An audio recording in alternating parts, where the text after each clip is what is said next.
Welcome back to the DRM News podcast. We've got some really interesting developments to unpack today. From the U.S. State Department, actually specifically their fact sheet on Taiwan, they've removed a pretty significant statement that said, "We do not support Taiwan independence." It makes you wonder what this kind of shift in language, what Yeah. does this mean for the relationship between the U.S., China, and Taiwan? It really is fascinating, how just a few words on a government website can really send these ripples through the international community, right? Exactly. It's such a delicately balanced situation. Well, and I think for a lot of our listeners, we talk about the one China policy all the time. But I'll admit, even I'm a little fuzzy on like all the specifics and the nuances of that. Could you maybe break that down for us? Yeah, definitely. So the one China policy, it's really the cornerstone of US-China relations, right? Hmm.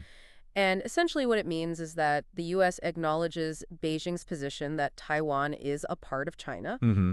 But here's the thing, the U.S. doesn't actually endorse that view. Right. They just acknowledge it. At the same time, they recognize the People's Republic of China as the sole legitimate government of China. Okay. It's kind of a tricky balancing act, Yeah. The U.S. is trying to maintain unofficial relations with Taiwan and make sure that Taiwan is secure.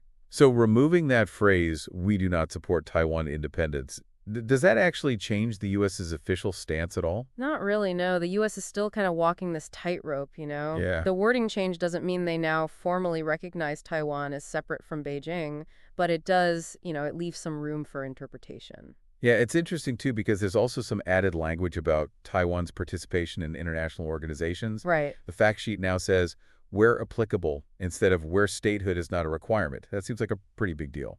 Yeah, that's definitely significant. I mean, the previous language, it emphasized that Taiwan could only participate in organizations where they weren't required to be recognized as a state. But this new wording, it opens the door for them to potentially engage with a much wider range of international bodies. Right. So it sounds like the U.S. is maybe sending some mixed signals here. On the one hand, they're reaffirming this one China policy, but then on the other, they're also creating more space for Taiwan to operate on the world stage. What do you think's going on here? What's driving this shift?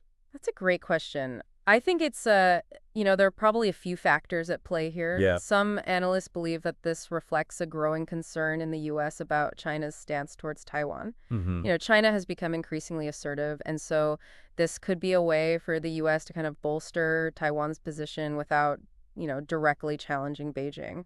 Well, and it's interesting because Taiwan's Foreign Minister Lin Shalom, he seems happy about the change. He even expressed appreciation for the support and positive stance on U.S.-Taiwan relations. It makes you wonder how carefully they're choosing their words right. Oh, absolutely. Taiwan is in a really delicate position. They're trying to maintain strong ties with the U.S., but they also don't want to provoke China.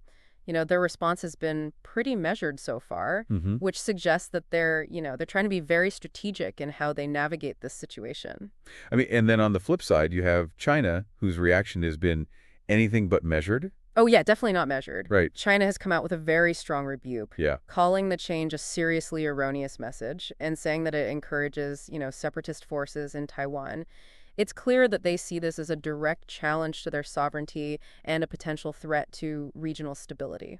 Which is interesting because this isn't even the first time we've seen this kind of wording change. Back in 2022, they removed similar language and then quietly restored it later on.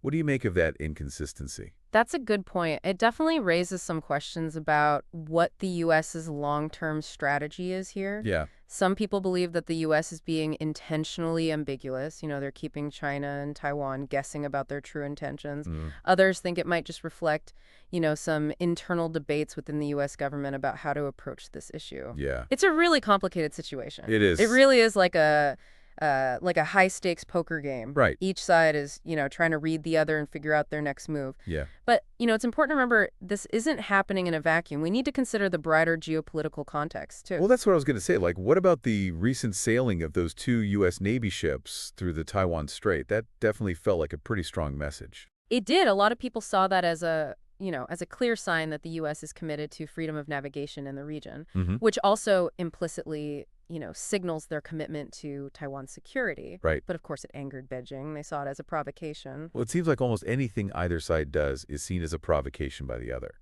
It's like they're trapped in this cycle of escalation. Yeah, it is a dangerous dynamic. Both sides are, digging in their heels, and that makes it harder to find any kind of common ground.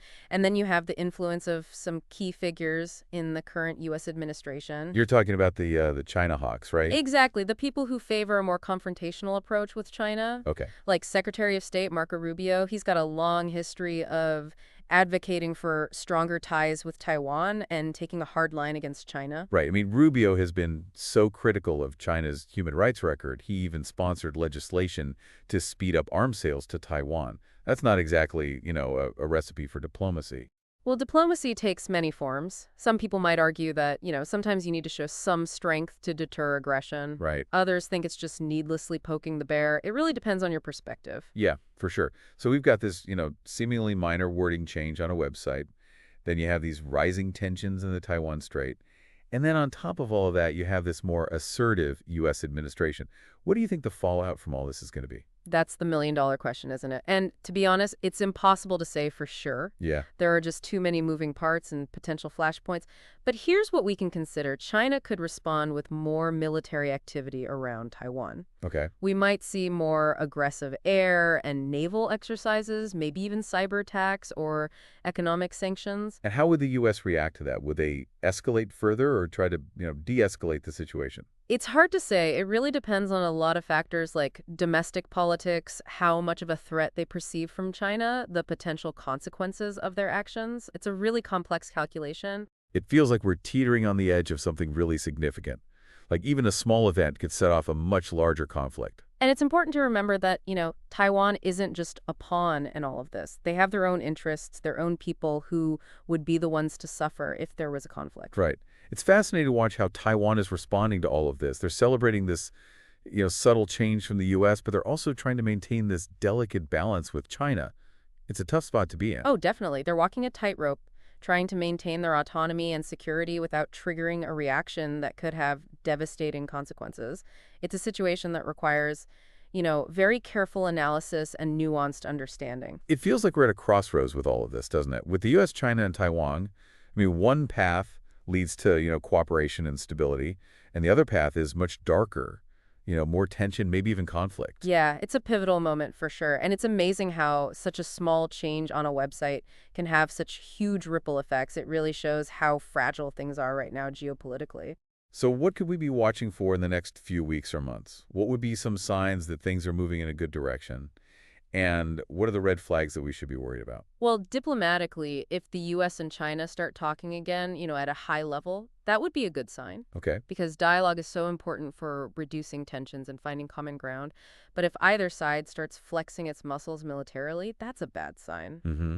More warships in the Taiwan Strait, big military exercises, things like that. What about the economic side of things? China has a lot of power there, don't they? They do. China is Taiwan's biggest trading partner. So you could definitely use economic pressure to try and get Taiwan to do what they want. Yeah. Things like trade sanctions, limits on investments trying to isolate Taiwan economically, those would be signs that China is getting more aggressive. This is a really complex issue, and we've only scratched the surface. But I think our listeners have a lot to think about now. What's the most important thing you want them to take away from this conversation? The main thing is that we're in uncharted waters. The old rules don't apply anymore, and the stakes are incredibly high. What the U.S., China, and Taiwan do over the next few months could have a huge impact on the whole world. This is something we all need to pay attention to and really think about. As we wrap up today's deep dive here on the DRM News podcast, I want to leave you all with one last question to ponder. Given this intricate dance between the U.S., China, and Taiwan, how do you think this subtle wording change on the State Department's website might shift the balance of power in the region? And what are the potential long-term consequences we need to be ready for? Thanks for listening, everyone.